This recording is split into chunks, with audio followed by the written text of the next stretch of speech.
Imagine si un baiser pouvait te tuer. Bienvenue dans le marathon du mois d'octobre. Aujourd'hui, on va parler de Dracula de Francis Ford Coppola.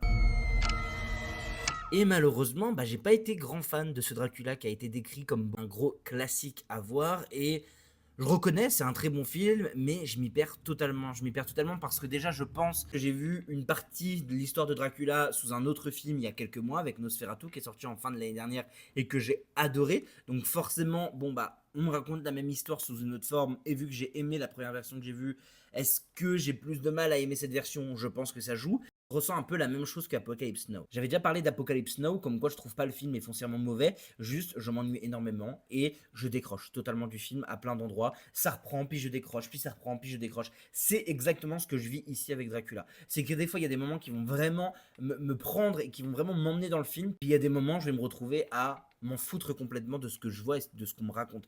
Et c'est ça que je trouve vraiment très dommage. Clairement, le gros point fort de ce film, c'est le discours sur le V.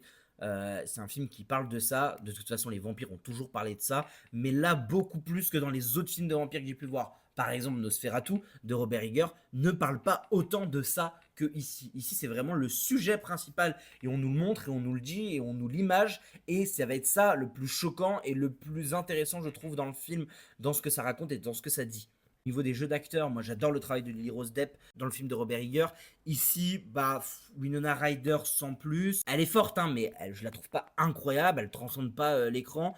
Et encore pire, quand Anthony Hopkins arrive, je me détache totalement du film. Je n'arrive pas, dès qu'Anthony Hopkins est là, je n'arrive pas à croire en son personnage. Je ne sais pas pourquoi, je n'ai pas d'explication de pourquoi je n'y arrive pas, mais Anthony Hopkins dans le film, ça ne marche pas du tout pour moi. Je trouve ça dommage que sur des œuvres comme Dracula ou comme Apocalypse Now, des œuvres quand même majeures dans le cinéma de Francis Ford Coppola, que je n'y arrive pas à rentrer dedans et que ça me laisse totalement à côté. Je trouve ça toujours un peu dommage parce que je sais que c'est des grands films, vus au cinéma, je sais que je les aurais pas vécus pareil, mais bon, là il fallait que je les voie et ça enrichit ma culture cinématographique, donc c'était important de les voir, mais ça reste quand même un très bon film.